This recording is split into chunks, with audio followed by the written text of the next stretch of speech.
Mapagpalang araw sa ating lahat mga kapatid. Itong ating selebrasyon sa banal na kapahingahan sa ikapitong buwan. Ito ang pang-apat at katapusan ng 7th day Sabat sa ikapitong buwan. Okay, so mga kapatid, meron tayong babalikan na mga talata na naibahagi din ng ating isang kapatid patungkol sa sinasabing pag-ibig ang siyang fulfillment of the law. Okay, babasahin natin ang Romans chapter 13 at dito tayo mag-uumpisa sa verse 8. Ito ang nasusulat sa English version ng ibang version ang gamit ko ngayon, English Standard Version. So ito ang nasusulat: "Owe no one anything except to love each other. For the one who loves another has fulfilled the law." Okay. Ito ang na-share ng ating isang kapatid sa ating GC, na yun ang kanyang sinasabi na ang kabuuan ng kautusan ay ang pag-ibig. So sabi ni Pablo dito, huwag kang mangungutang ng anuman maliban sa pagkakautang or maliban sa iibigin mo ang inyong kapwa, dahil sa paggawa mo nito ay nagawa mo ang kautusan, o you are fulfilling the law of our alhayam. Totoo. Okay. Dahil dinagdag dito ni Pablo, kaya mga kapatid, ang kailangan natin sa pagbabasa at sa pag-iintindi sa banal na kasulatan ay hindi lang tayo magfo-focus sa isang phrases o sa isang phrase, kundi babasahin natin ang buong konteksto kung bakit nasabi ng writer ang ganito.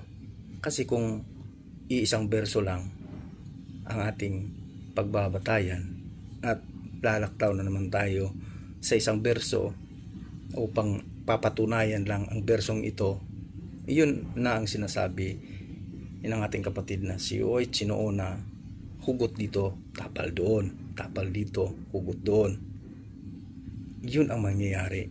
So ang pagbabasa ng kasulatan o known as the Bible, hindi natin makukuha ang kabuuang meaning sa sinasabi ng writer, sa nagsusulat, sa nagsasabi, dahil iisang punto lang ang kinukuha natin, kinukuha mo, doon ka lang nakatuon.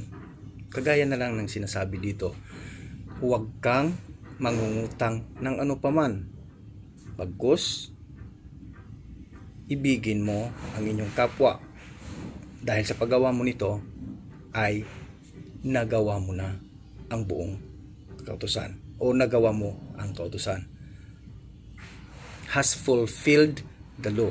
Yan ang sabi niya dito, owe no one anything except to love each other, for the one who loves another has fulfilled the law. Ngayon, ano ang ibig sabihin ni Pablo dito? Tutuloy tayo sa verse 9 hanggang sa baba, hanggang sa katapusan ng verso ng chapter 13. Okay. Verse 9, ito ang kanyang sinabi. For the commandments, you For the commandments, you shall not commit adultery, you shall not murder, you shall not steal, you shall not covet, and any other commandment are summed up in this word: you shall love your neighbor as yourself.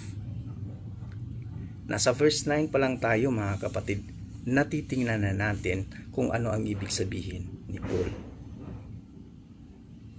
Na ang kabuuan o ang natutupad natin na kautusan ay ang kautusan ng pag-ibig sa ating kapwa. Babalikan natin ang 10 Commandments mga kapatid. The 10 Commandments na ito ay nami-misunderstood na naman ng Christianity. Dahil sabi nila ay wala ng 10 Commandments dahil ginawa na lang ng Misaya na dalawa. Love your alahayam with all your heart, with all your soul, with all your understanding, with all your might. And the second is love your neighbor as yourself. Ngayon, babalikan natin ang 10 Commandments mga kapatid. Hindi ba patungkol talaga at dalawang klase ng pagmamahal lamang ito? Na kumbaga sinamarize lang ng Misaya? Ano ang nakasulat sa Exodus chapter 20 verse 4 hanggang sa baba? Una, babasahin natin para hindi tayo magkamali mga kapatid. Okay. Exodus chapter 20. Okay. So, umpisa tayo ng verse 1. And Alahayam spoke all these words saying, I am Yahweh your Alahayam who brought you out of the land of Egypt, out of the house of slavery. 3. The first commandment. You shall have no other Alahayam before me.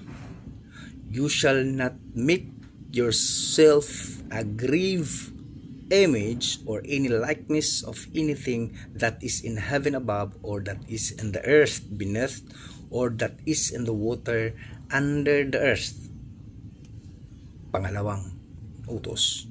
Pangatlo, you shall not bow down to them or serve them, for I, Yahweh your Alahayam, am a jealous El. Okay.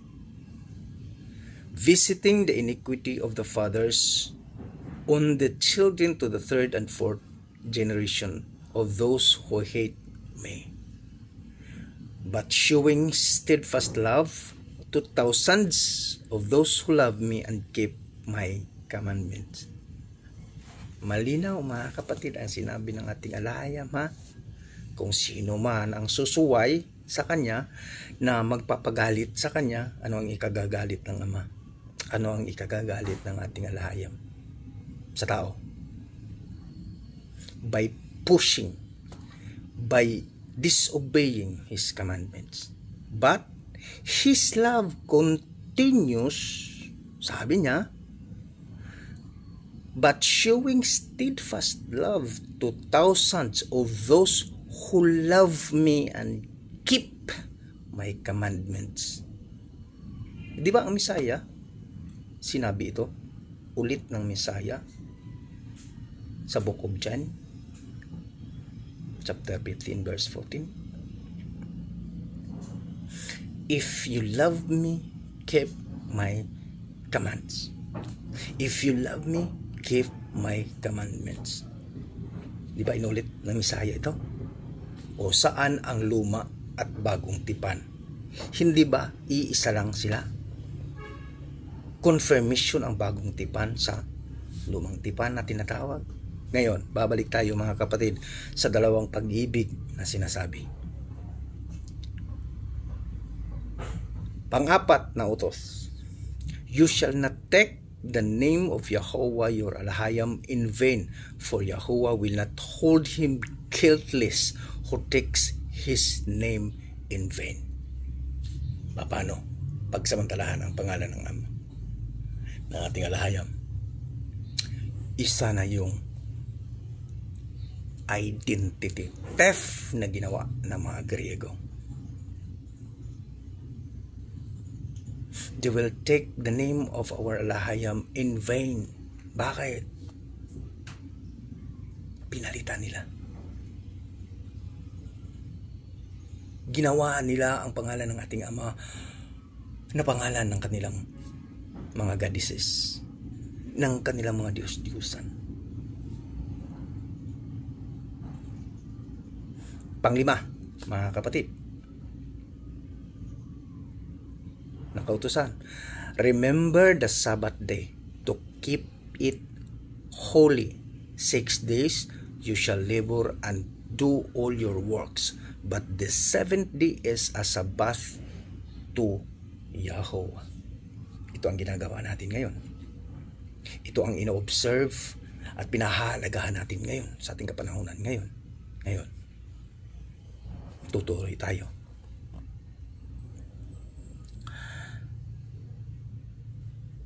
And on it you shall not do any work, you and your son and your daughter, your male servant, your female servant, and your livestock, or the sojourners who is within your gates.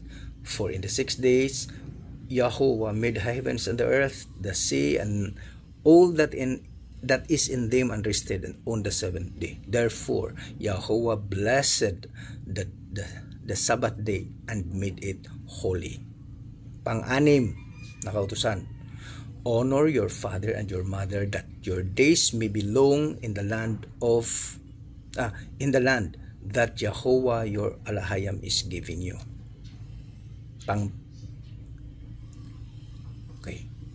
Pang-anim, you shall not murder, you shall you shall not commit adultery, you shall not steal, you shall not bear false witness against your neighbor, you shall not covet. Okay, sa 10 aray, ano ba yan? Okay, ngayon mga kapatid, sa 10 kautusan na ito, ang unang bahagi ng 10 kautusan ay ang pagmamahal, ang pag-ibig natin sa ating Elohim, na wala tayong ibang sasambahin, wala tayong ibang sasantuhin, wala tayong ibang gagalangin, wala tayong ibang yuyukuran, wala tayong ibang pagsisilbihan kundi siya lamang. Yun ang pag-ibig para sa ating Elohim. The next part, the next half of the 10 commandments is to love our neighbor. Saan ang sinasabing inabulis ng ating Messiah ang kautusan, ang 10 commandments, na ginawa na lang niyang dalawa lang naman talaga kahit dito enumerated lang dito sa Torah. Okay? Enumerated dito sa Torah ang kautusan ng pag-ibig. Kautusan ng pag-ibig. Unang-una, pag-ibig para sa ating Elohim, at ang pangalawa ay para sa ating kapwa. Ayun ang sinasabi ni Pablo dito sa Corinthians na ating binabasa.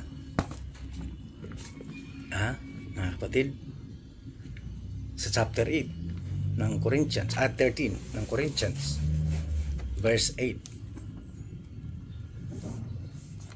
Owe no one anything except to love each other. For the one who loves another has fulfilled the law. Tama. Pero sinisipa ba ang law dahil sa pag-ibig? Hindi. Bakit? Ano ang interpretasyon mo, kaibigan, kapatid, sa sinasabi ni Pablo? Hindi si Pablo ang Hindi sinasabi ni Pablo na hindi nagawin ang kautusan. Siya mismo ang nagsasabi. For the fulfillment of the law is to love. Tama. Bakit? Dahil kung susunod ka lang sa isang bagay o sa isang rules and regulation na walang pag-ibig, hindi pagsunod yun. Hindi pag-ibig yun, I mean. Walang pagmamahal sa pagsunod. Kaya nga, ang pinaka puso ng kautusan na binigay ng ating alahayam ay ang pag-ibig, ang kautusan ng pag-ibig. Dahil kung ikay umiibig, dito pa lang tayo sa Ten Commandments, mga kapatid. Kung ikaw ay umiibig, unang-una sa lahat sa iyong alahayam, gagawin mo ang kanyang sinasabi. Kung ikay umiibig sa iyong kapwa, hindi mo gagawin ang ikakasama ng iyong kapwa. Malinaw. Malinaw ang sinabi ni Pablo na the one who loves another, the one who loves one another has fulfilled the law. Correct. Pero kailangang sisipain ng law dahil sa pag-ibig? Hindi. Absolutely not. Yung mga mapupurol lang na pag-iisip na natatabunan ng kamunduhan at katawang lupa, the fleshly desire, yun lang ang hindi makakaintindi sa sinasabi ni Pablo. At may ibang interpretasyon. Ang sinasabi ni Pablo doon sa mga taga-Galasya na we are not under the law. What law? Anong kautusan ang sinasabi ni Pablo doon sa mga taga-Galasya na hindi na tayo sakop sa kautusan? Huwag mong puputulin, huwag niyong puputulin ang pagbabasa ng kasulatan, mga kapatid, dahil it is a dangerous thing. Dangerous. Bakit? Katulad nito, kung verse 8 lang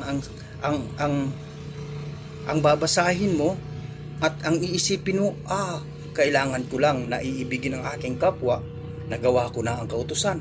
Tama. Anong klaseng kautusan ang nagawa mo na? Yung kautusan ng hindi mo paggawa ng masama sa iyong kapwa. Yun ang kautusan na na-fulfill ng pag-ibig na sinasabi dito. Malinaw. Malinaw pa sa sikat ng araw ang sinasabi ni Pablo. Paul is not against the law. Paul is not absolutely against the Torah. Pagkos si Paul ay nagpapaliwanag sa kahalagahan ng Torah, sa kahalagahan ng kautusan. Dito nga sa verse 14 hanggang sa chapter 14 hanggang sa chapter 15, pinaliwanag na naman dyan ni Paul na kinukot ito palagi ng Misaya about sa pagkain, na sinasabi ni Paul, wag mong gagawin na magiging stumbling block ka, magiging ikatitisod ng kapatid mo dahil sa pagkain. At ano ang claim ng Christianity dito? Kasi nililinisan na, kaya wag kang magja-judge sa kaibigan mo, sa kapatiran mo na kumakain ng dugo. Wag mong i-judge dahil yun ang sinasabi ni Pablo. Are you sure na yun ang sinasabi ni Pablo? Ang sinasabi naman ni Pablo dito sa chapter 14 verse 13, Sabi niya dito, therefore let us not pass judgment on one another any longer, but rather decide, never put a stumbling block or hindrance in the way of a brother.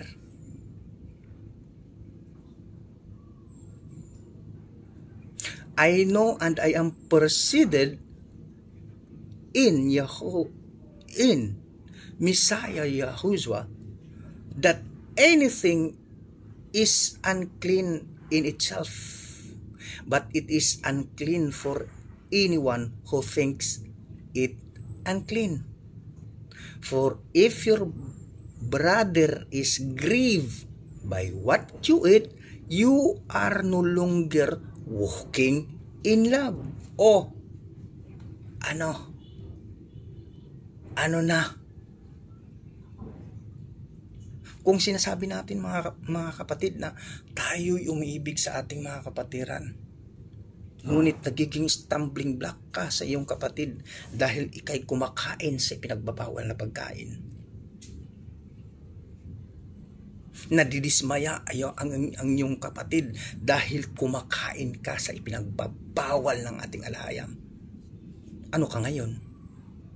You are an stumbling block. Nakakatisod ka sa iyong kapatid. Kaya sinabi ni Pablo, hindi si Pablo nagsasabi dito na kumain ka dahil nilinisan na lahat ng alahayam. Kasi yung mga hindi kumakain, sila ang sinasabihan ko nito na huwag niyong hahatulan ang mga kumakain ng mga ipinagbabawal na pagkain. Ganun ba ang sinasabi ni Pablo? Hindi. Ang sinasabi ni Pablo dito, ang sinasabihan ni Pablo dito ay ang mga taong kumakain ng ipinagbabawal ng ating alahayam. Dahil si Pablo ay lumalaki na nag-aaral ng Torah. Alam ni Pablo ang ipinagbabawal na pagkain at ang malilinis na pagkain. Hindi ginigiba ni Pablo ang Torah. Ang doktrina ng Christianity ang gumigiba ng Torah. Yun ang buong katotohanan. Kaya kailangan natin magbasa context by context. Ang sinasabi nga ni Oichi noon, kaya ang conclusion ni Oichi noon, dahil yun naman ang nangyayari. Huwag niyong sasabihin mga kapatid na hindi ko rin alam yun. Alam ko yun. Dahil nanggagaling din ako doon. Buti na lang, mahal ako ng ating alahayam. Pinalabas ako doon. At nakinig ako sa kanyang panawagan na lumabas doon. But even before, when I was in Christianity, hindi ko nakasanayan na magbasa ng verse by verse lamang. Kinukuha ko ang buong konteksto. Nagbabasa ako ng chapter by chapter. Bakit nakapagsabi dito? Yun ang nakikita natin. Ngayon, ang sinasabi nga ni Pablo, babalikan natin sa Galatia, that we are not under the law. What law? Anong kautusan ang sinasabi ni Pablo na hindi na tayo? Hindi na ang mga taga-Galatia na sinasabihan niya. Hindi na sila under the law. Kung buuhin mo pagbasa ang buong Galatian, by the way, madali lang basahin. Lahat ang Book of Galatians, 6 chapters lang yan. Wala pang isang oras, natatapos mo na ang pagbabasa.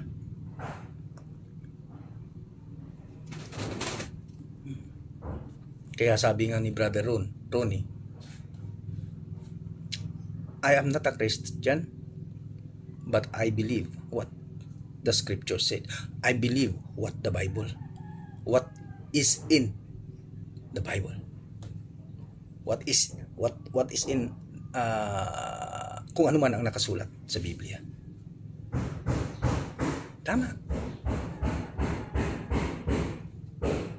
Dahil mga kapatid, for the convenience of the flesh,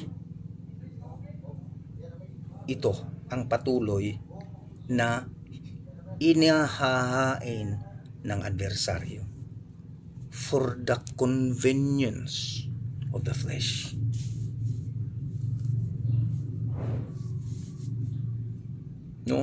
Doon pa sa Garden of Eden. Tricky ways. Konting twist lang. Sinasabihan niya si Eva. Totoo ba na mamamatay kayo kung kumain kayo dito? Sabi naman ni Eva, yun ang sinabi ng alahayam. Namamatay kami. Sabi nga ng adversaryo na, hindi mamamatay. Hindi. Pagkus kung kumain kayo, magiging katulad kayo ng alahayam o Elohim. May panlilinlang ba doon?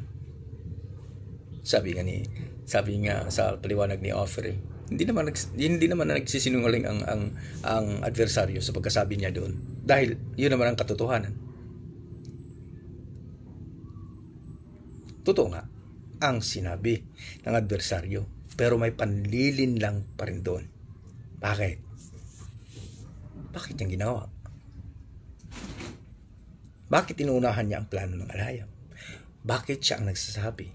Anong motibo? Anong purpose niya? Diba?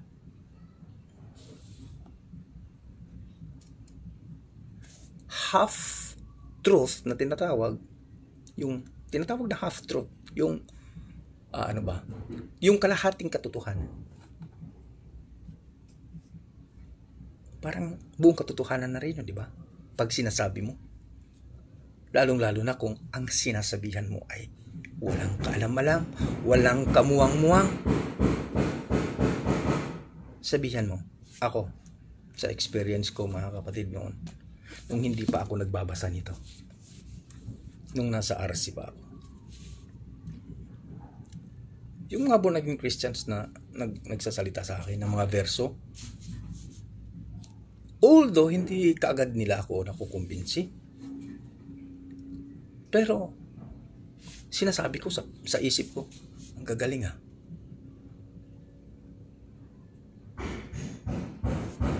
Siguro yun ang nakasulat dahil sinasabi nila, nagko-quote sila ng verses. But hindi pa yun ang buong katotohanan. Hindi pa nga nagkaka-half truth yun. Dahil iilang verso pa lang ang kanilang mga sinasabi. Anong motibo? Anong motibo ng adversaryo nang sinasabi niya ang isang katotohanan doon kay Eva? May sariling interest ang adversaryo. Although, ang sinasabi ng adversaryo, na talaga naman, kung kakain sila sa fruit of knowledge,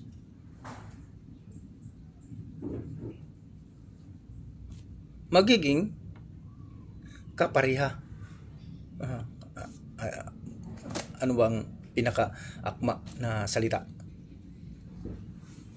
Ang nakalagay kasi, you are like an Elohim. So, kapariho na kayo ng Elohim, ng alahayam.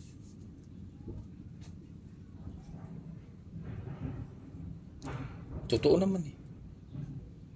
Di ba nagsabi ang ating alahayam, when he was made the first mankind, sa chapter 1, let us make man in our image let us make man in our own image after our likeness. Totoo naman eh. Pero ano ang motibo sa pagsabi ng adversaryo ng katotohanan iyon doon kay Eva?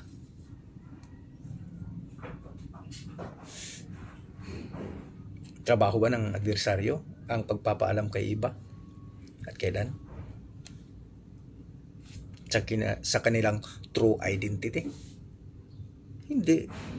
Dahil may proseso na gagawin ang ating alahayam. Kaya they are secluded into the Garden of Eden dahil may nangyayari sa mundo. Ngayon, dito din mga kapatid, babalikan natin dito. What is your purpose? What is your motive? What is our motive? To share the gospel, to share the word o walahayam. Yun ang isa nating pagninilay-nilayan.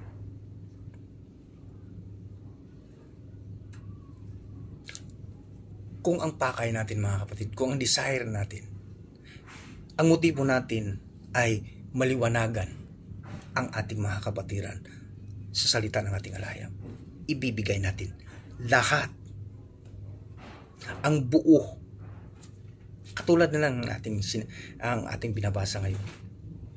Anong kautusan ang na-fulfill ng dahil sa ating pagbibigay ng pag-ibig sa ating kapwa?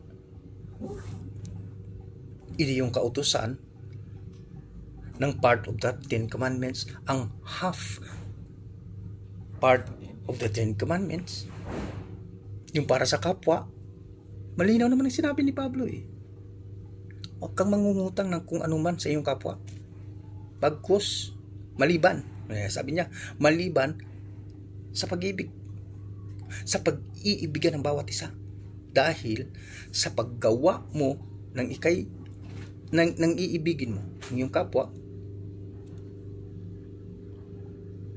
you has fulfilled the law. Yan ang isipin natin mga kapatid. Anong klaseng law ang na-fulfill dito? Anong kautusan ang nagawa mo dito?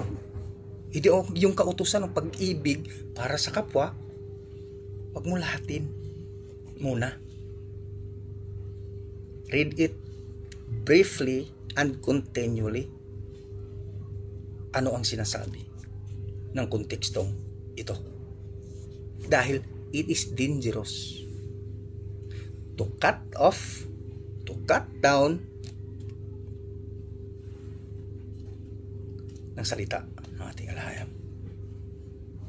Hindi natin maiintindihan kung isang verso lang ang ating huhugutin dito sa chapter 13, tapos itatapal natin dito, isusuporta natin dito sa chapter 14 dahil iba na ang sinasabi dito ni Pablo.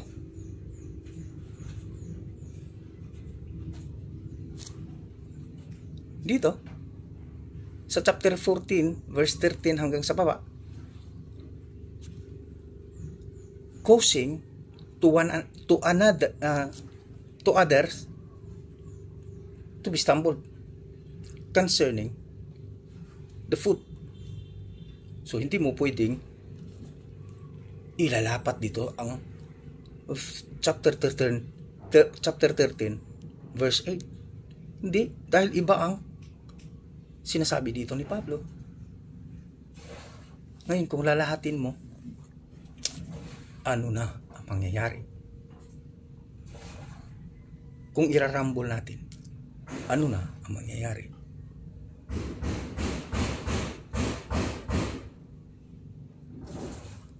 Sinasabi ng Misaya, paulit-ulit natin itong kino-quote dito sa Matthew chapter 5 verse 17 hanggang sa baba para maunawaan natin. Sinabi ng Misaya mismo, "Hoy, huwag niyong isipin na ako'y pumarito upang iabulis ang law at ang mga propeta." Dinugtong talaga niya ang mga propeta dahil ang mga propesiya na pinopropesya ng mga propeta ay patungkol sa kanya. Patungkol sa Torah. Kaya, kinumpleto ng Misaya ang kanyang sinasabi. Babasahin natin, mga kapatid. Sige. May oras lang talaga tayo. Pero babasahin natin. Matthew 5 verse 17 tayo mag-uumpisa. Do not think that I have come to abolish the law or the prophets. I have not come to abolish them, but to fulfill them. Ngayon, ano naman ang sinasabi ng Christianity dito? Alam ko yan dahil galing ako doon. Galing tayo dito. Ang tinuturo dito sa Bible school pa lang, sa mga Bible study pa lang na ginagawa. Ang ginawa dito, ang sinasabi, huy, excuse mga kapatid. Ginawa na ng Misaya ang lahat ng kautusan upang tayo ay malaya na sa pagkakasala.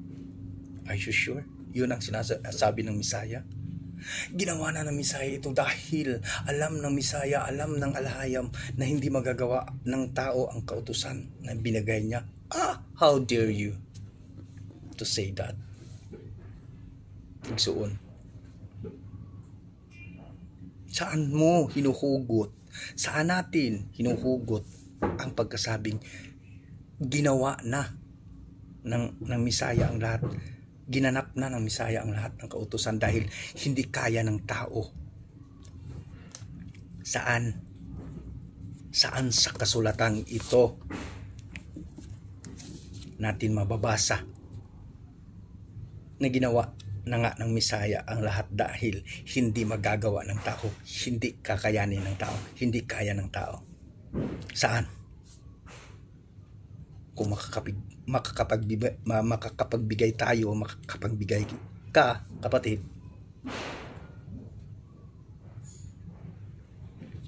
ng patunay na kaya pinadala ang Misaya at ang Misaya na mismo ang gumagawa ng lahat ng kautusan dahil hindi kakayanin ng tao, hindi kinakaya ng tao. Hindi kaya ng tao ang pagsunod sa kautusan. Malamang agree tayo dyan kapag may nakasulat. Pero kung interpretasyon lang ng isang individual, ay mahirap yun. Diba? Naniniwala tayo dito sa nakasulat. Naniniwala tayong lahat. Tayong mga sumasampalataya, tayong mga naghahanap, naniniwala tayo dito. Dahil kung hindi pa tayo sige, sorry Kuya Udi, gagamitin kong pangalan mo. Si Kuya Udi nga mismo na may noon pa lang may bahid na ng pagdududa sa kasulatang ito noon, kaya hindi nga siya nagbabasa. Pero mas marami pang verso yan si Kuya Udi kaysa atin. Bakit? Maraming sinasabi ni Kuya Udi, to our alahayam be all the glory. Salita na nabibigkas sa kanyang mga labi, sa kanyang mga bibig, nakasulat dito. Hindi lang typical na katulad ng mga Christians na in Matthew chapter 2 verse ganito, ito ang nasusulat. Hindi lang typical na ganun. The word itself, ang mismong salita ang kanyang sinasabi. Anyway, by the way, the so-called scholars lang naman ang naglalagay ng mga numero nito, ng mga chapters at verses. The original writings has none.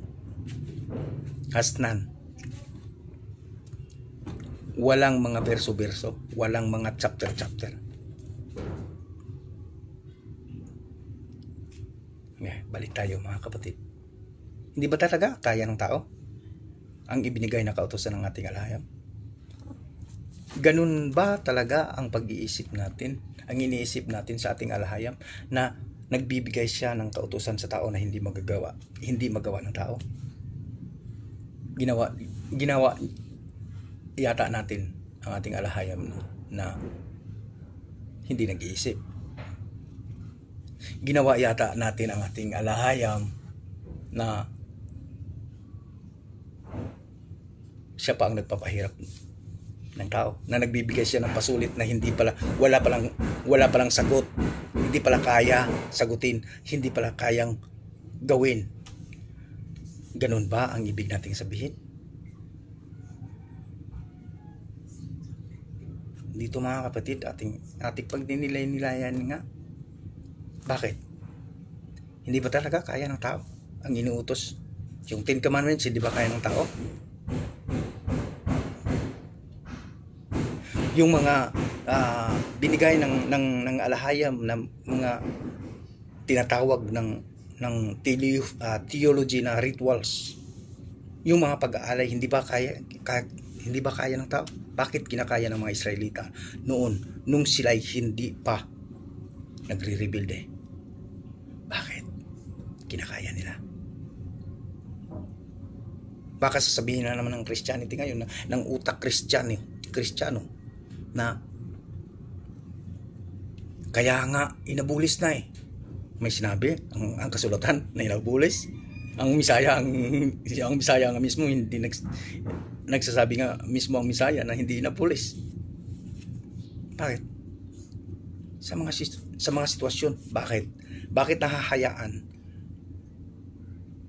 na hindi na nagawa unang-una sa mga Israelita, sa mga Hebrew Israelites? Bakit hindi na nagawa nila ang inuutos ng Ama? Ano ang dahilan? Ano ang kadahilanan? Yun ang ating uugatin, mga kapatid. Huwag tayo magpo-focus dito kaagad sa bagong tipan na sinasabi. Dahil kung dito ka lang magpo-focus, hindi mo maintindihan kung bakit napunta, bakit bumaba ang Misaya, bakit ang Misaya mismo ang nagpapakita sa tao na ito, nagiging tao ako. Ako'y agree sa sinasabi ng Iglesia ni Cristo sa kanilang isang doktrina, na nung bumaba, nagiging tao ang Misaya dito. Siya ay tao, purely man. Yes, I agree. Bakit? Nakasulat Naisalaysay din yan ni Pablo. Si Pablo mismo ang nagsalaysay niya sa book of Ephesians. Hinubad niya ang kanyang pagkaalahayam at isinuot niya ang servanthood. Sinuot niya ang katawang lupang ito upang maipapakita niya sa tao na kayang gawin ng tao ang kautusan, ang utos tuntunin ng Ama. Yung nagsasalitang pag-ibig, ngunit sinisipa ang kautusan. Ang kautusan ay pag-ibig. So walang pag-ibig sa iyo diyan. Pag sisipain mo ang kautusan, walang totoong pag-ibig sa puso ng isang individual. Ang pag-ibig na yon. Bakit? Ang kautusan ay pag-ibig. Di ba? Ito, si Pablo nga mismo ang nagsasabi. Di ba? For the fulfillment of the law is love. Oh. Ngayon, ang kautusan ay pag-ibig. Kung sisapain mo ang kautusan, kung hindi mo tutuparin ang kautusan, hindi ka umiibig, kapatid. Hindi ka umiibig, brothers and sisters. Walang pag-ibig dyan. Dahil mismo ang kautusan ay pag-ibig ng Ama. Malinaw o malabo?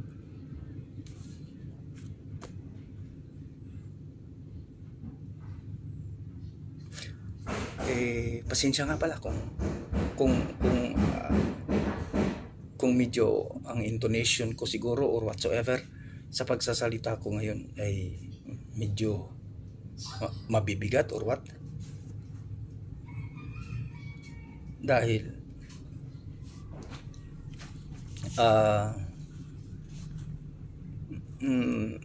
kumbaga nadadala lang tayo sa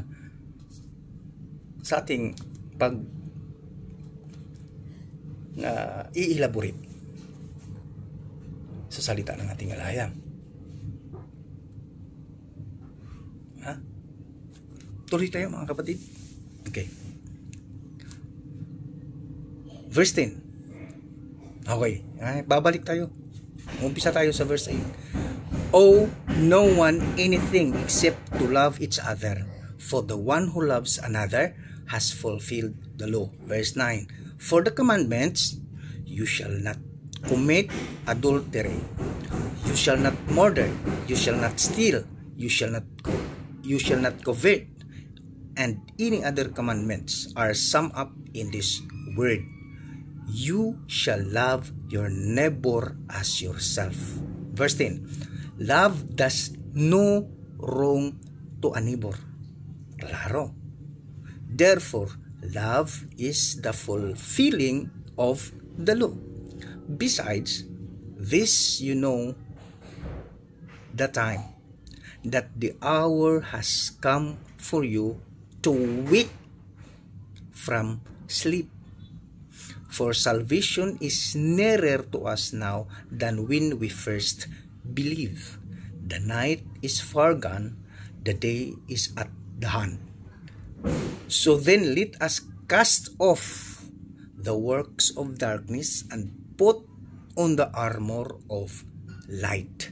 Let us walk properly as in the daytime, not in urges and drunkenness, not in sexual immorality and sensuality, not in quarreling and jealousy, but put on Messiah Yahushua, and make no provision for the flesh to gratify its desire.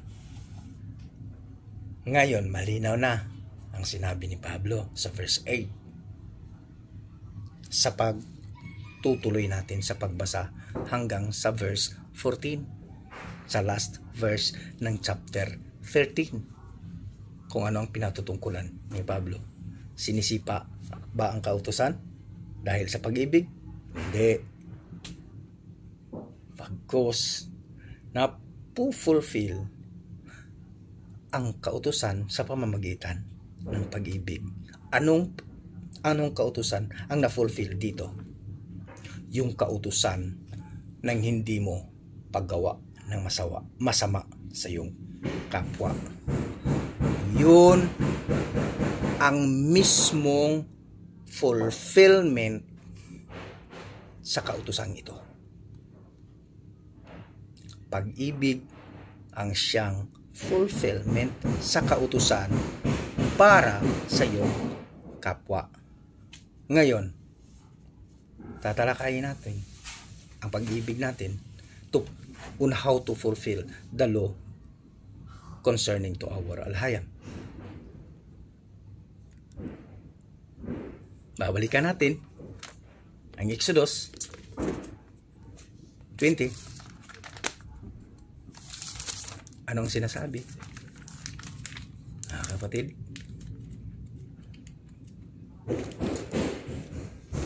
sa 10 Commandments,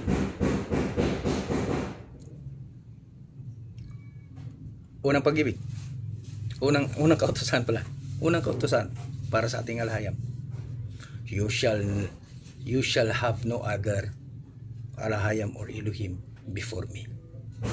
Wow. You shall not make or crave images, likeness, or anything. You shall not bow down to those graven images or kahit kanino.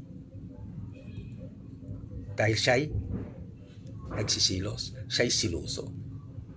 Ngayon, meron bang mga ibang goddesses? Meron. Meron bang ibang mga alahayam? Meron. Okay. Kasi kung gagawin natin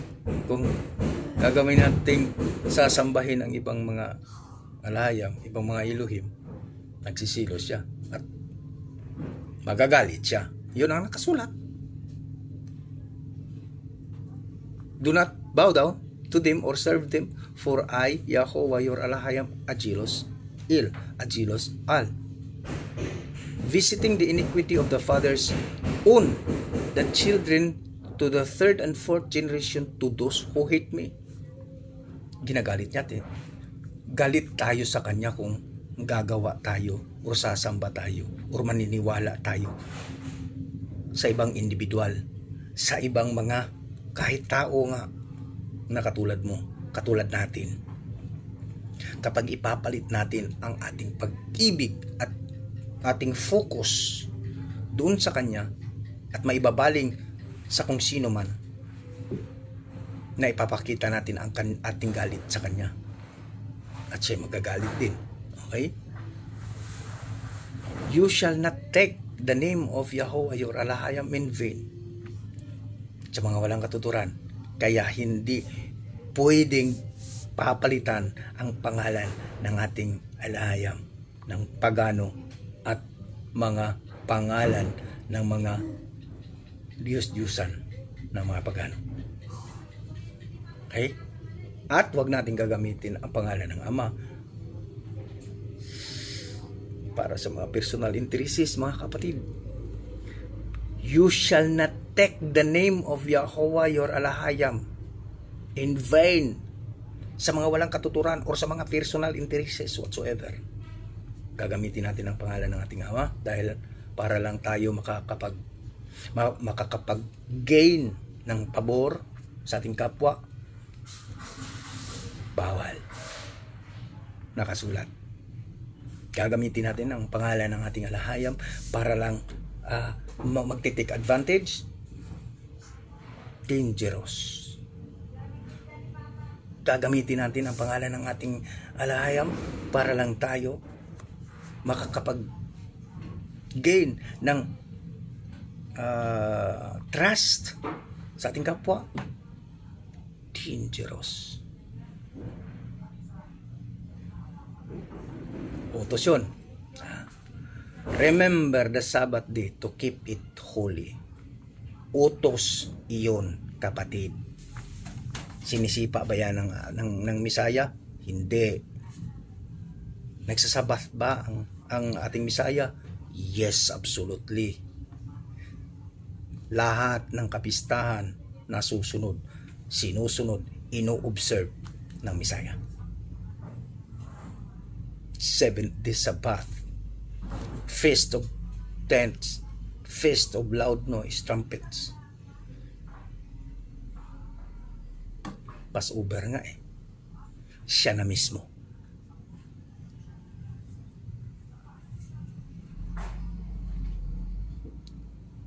Binaliwala ba? Sinasabi ba, hindi na kayo magpa-Passover dahil ginawa na ng Misaya? May nakasulat ba? May sinabi ba ang Misaya sa kanyang mga apostolis, huwag nyo nang gagawin ang Passover dahil ginawa ko na ito? May nakasulat? May sinabi ang Misaya ng ganon? Wala. Wala tayong mababasa. Wala kang mababasa. Bakit? Dahil naideklara na ng Ama dito sa ating mga patriarchas, this will be an everlasting or lasting ordinance for you wherever you go. Ngayon, sasabihin natin, ay hindi sa mga Israelita lang yan, hindi para sa atin yan. Naks. Si Pablo mismo nagsasabi dito sa Roma, Roma tayo, Romans.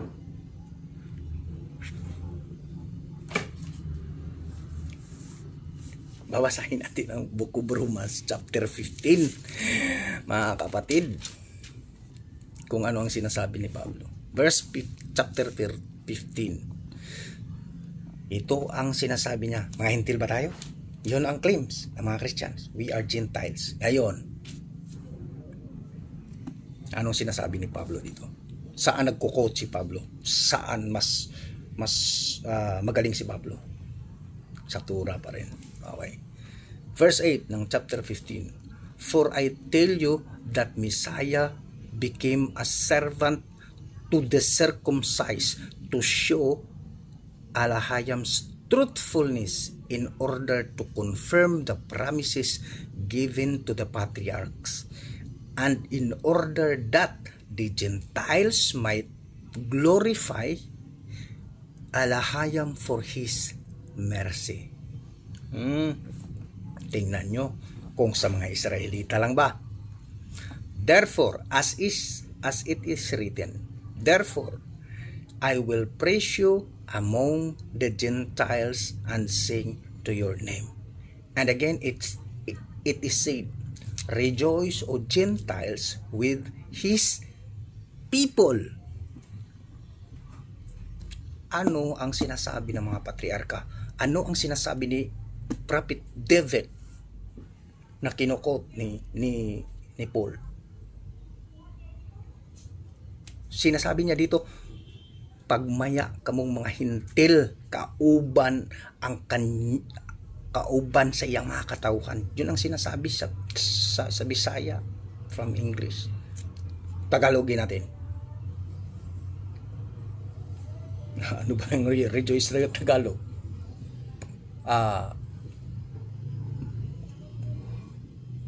Galak. Magiging gumalak o gagalak kayo, mga hintil, kasama ng kanyang lipi. Sino ang lipi ng ating alahayam na natitingnan natin at napag-alaman natin dito sa kasulatan? Di ba ang mga Israelites? Kung kahirapan sa Israelites, kung kasaganaan sa hintil, wow naman. Again, praise Yahweh, all you Gentiles, and let all the peoples extol Him. And again, Isaiah says, the root of Jesse will come, even he who arises to rule the Gentiles. In him will the Gentiles hope. Me, the Alahayam of hope, fill you with all joy and peace in believing, so that by the power of the Holy Spirit you may abound in hope. Ngayon sinasabi ni Pablo na wag na nating gagawin ang mga ginagawa ng mga Israelites. Salvation comes from the Jew. Salvation comes from the Israelites. Paano yun? Ang mga propeta ang nagsasabi nito.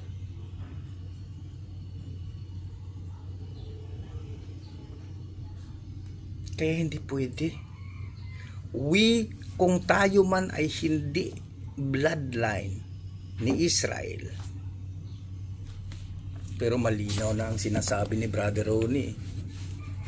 If you are following the Torah of our Alahayam, you are an Israelite, because Israel is not a land. Israel is not a nation. Nation as in practical, physical nation. Israel is a group of people. Ang Israel ay katauhan, mga tao, lipi. Kaya kailangan nating maintindihan with the help of the Spirit of the living Alahayam. Nag-iisang oras na tayo mga kapatid. May isang oras na tayo nakaraan sa ating tinatalakay ngayon. Hindi ako naghahanda ng anumang mga outline na tinatawag ng Christianity. Outline na tinatawag ng theology. Hindi ako gumagawa nun. Kahit noon ako'y nagiging pastor ng Christianity, bibihira lang akong gagawa ng outline. Sa umpisa lang. Nung nag-uumpisa pa lang. Pero kalaunan, may ginawa na ang ating alahayam kahit nandun pa ako.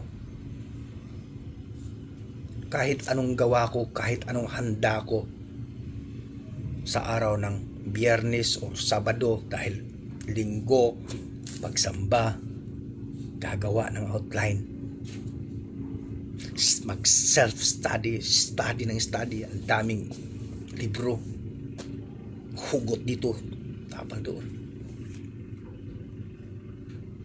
Maraming bisis, tinitwist. Pagdating ko sa pulpito, hindi nagagamit. Bakit? Ang patalangin ko kasi, gabayan mo ako, Ama. Kahit noon pa, yun na sa kasagsagan ng aking ministry. Panalangin ko sa Kanya. Ako mismo, mga kapatid, ito isang testimonya. Paulit-ulit mo ito kung nakakarinig na kayo. Pero ako'y nagagalak na nagbabalik tanaw. Noon pa man, inumpisahan akong ginagahit ng ating Ama sa pamamagitan ng Kanyang banal na Espiritu, dahil alam niya ang puso ng bawat isa na naghahangad ng totoong paglilingkod sa Kanya. Am I claiming? Maybe. Sorry for the word. But ito ang naging buhay ko eh. Ito ang nagiging karanasan ko. Kaya ito ang maibabahagi ko sa inyo. Alam nga namang huhugot ako ng mga karanasan sa ibang tao. Pwede naman. Pero ano ba ang pinakabiktibong maibabahagi mo sa iyong kapwa? Diba ang karanasan mo mismo? Dahil nararanasan mo ito. Katulad lang yan ng mga testimonya sa mga napapagaling ng gamot. Diba? Personal experience. Kaya mga kapatid, itong tinatalakay natin ngayon, hindi ko ito pinaghahandaan. Kanina nga nung mag-uumpisa na sana tayong magsasalita concerning to the word of our alahayam, sabi ni Ate Mil kanina, nag-live pa ni Kuya Odi, hindi ka namin maririnig, puputol-putol na naman, hindi tayo magkakaintindihan. Kaya napagpasyahan, magre-recording lang. Pero sa oras na yon, kahit ako'y humahawak na sa kasulatan, humahawak na ng Biblia, wala pa rin berso na naihahanda.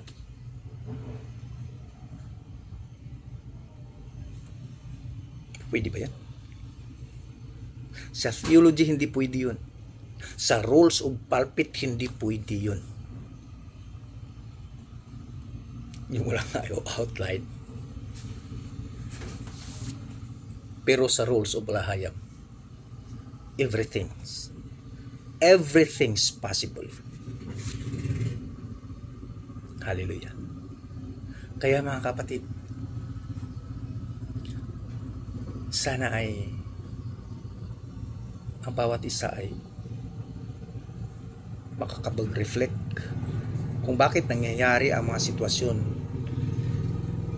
na ganito, ganyan sa ating mga buhay. Ano ang babala ni Peter? Papaalala ko lang sa inyo mga kapatid. Ano ang babala ni Peter sa mga mananampalataya? Sabi niya, be alert, be sober, for the devil is roaring like a lion. Siya'y patuloy na naglilibot, nag-aantay ng masasagbang. Kahit sino ang gagamitin niya. Bakit? Magagawa ba niya? Yes! Nagagawa na niya noon pa. Sa Garden of Eden, sinong ginagamit? Sino? Nasasabihin niyo, ay ang sawa, ay ang bitin, ay ang snake.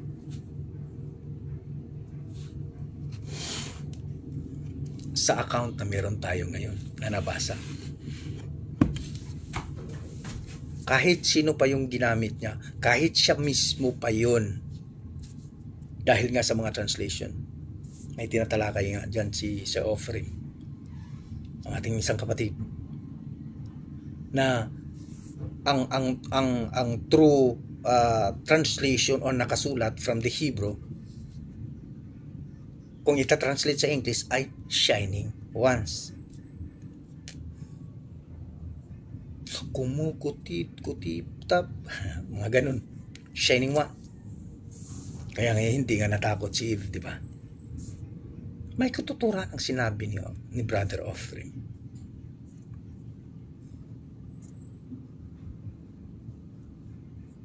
Yeah? So kaya nga, patuloy nating palalawakin ang ating mga kaisipan sa pamamagitan ng ating submission to our Heavenly Father, kaisa ng kanyang anak na ating Misaya. Dahil sabi ng Misaya, uulitin ko na naman, huwag kayong manghina, huwag kayong malungkot kung ako'y aalis na sa inyo, dahil ipapadala ng Ama sa pangalan ko ang taga-aliw sa inyo. Taga-aliw lang ba? Guidance.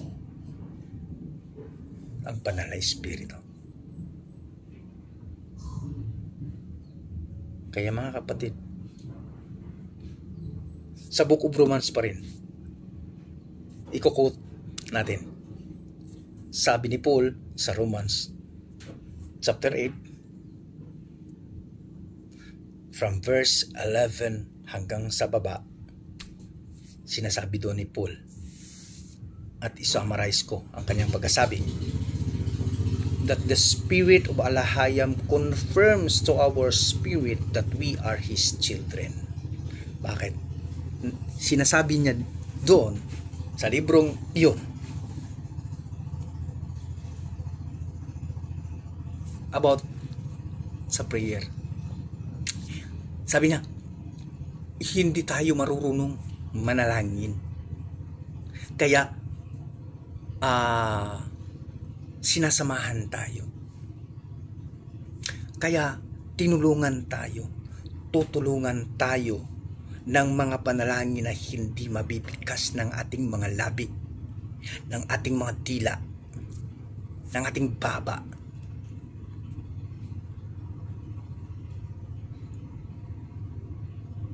The prayers of agony comes out not to speak from our mouth and tongue,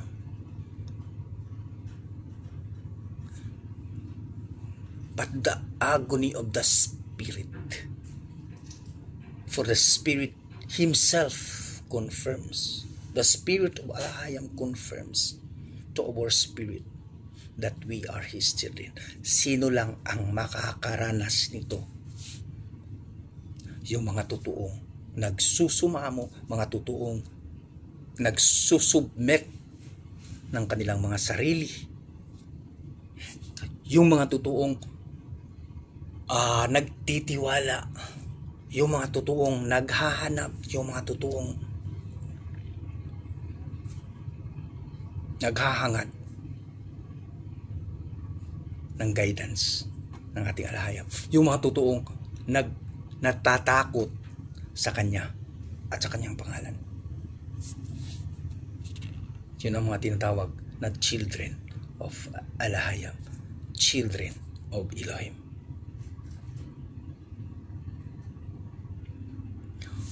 Hopefully mga kapatid, sa araw na ito at sa oras na ito, itong mga naibabahagi natin ay makakapagbigay ng kalakasan, makakapagbigay ng kaliwanagan, makakakuha ng mga sakit, puot, grudges dito, at makakapagbigay kalayaan sa kung anuman ang nakakagapos sa bawat isa sa atin. This is not my own word, brethren. This is the word from the Almighty na pinaniniwalaan ko. Dahil ako'y naniniwala, dahil mismo ako sa oras na ito ay audience sa mga pagsasalita na nagawa ng katawang ito. Hopefully, naiintindihan natin ang mga bagay-bagay na ito. Once again, anuman ang sitwasyon na pinapahintulot ng Ama sa ating mga buhay ngayon, just meditate. Pag ninilay-nilayan mo, kapatid, is this situation can hinder me to go on? Can this situation hinder me to go forward upang makasama ako at upang makapasok ako sa kaharian ng ating alahayam? Let me quote what Paul sayings in Romans chapter 8 verse 18. Nakatuon tayo sa Roma ngayon hindi ko alam. Iwan ko, bakit? Hallelujah. Babasahin ko mga kapatid para walang isang salita na ma-miss. Sabi niya dito ni Paul, chapter 8 verse 18 ng Romans, "For I consider that the sufferings of this present time are not worth comparing with the glory that is to be revealed to us." Hallelujah. Hallelujah. Sa Bisaya pa na mga igsoon, kung sa Bisaya pa na mo ni ang gingon, kay ang mga pag-antos ko niining panahuna karon dili sarang ikatandi sa himaya sa ato nga alahayam nga ipadayagraon niya dinhi kanato. Hallelujah. Hallelujah. Kaya mga kapatid, let us focus to our alahayam. Sabi ng Book of Hebrews, looking into the Messiah, the author and the finisher of our faith. Doon lang tayo sa Kanya makatutok. Doon lang tayo sa Kanya makafocus. He is the one He is the author and the finisher of our faith.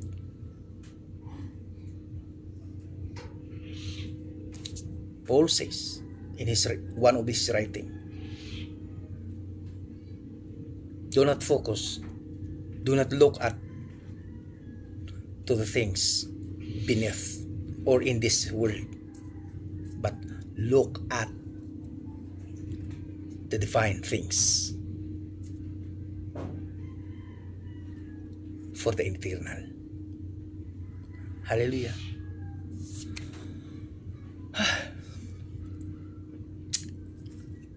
Walang exempted sa mga paghihirap, kahirapan dahil sa katawang lupang ito. Do not focus on temporal things because temporal things are for the temporal world. Bagkus, focus on the spiritual things that it will last forever. Yan ang pangako ng ating Ama at yun ang inihanda ng ating Ama sa pagdating ng panahon na itinakda niya. Be blessed and once again, happy Sabbath. Shalom.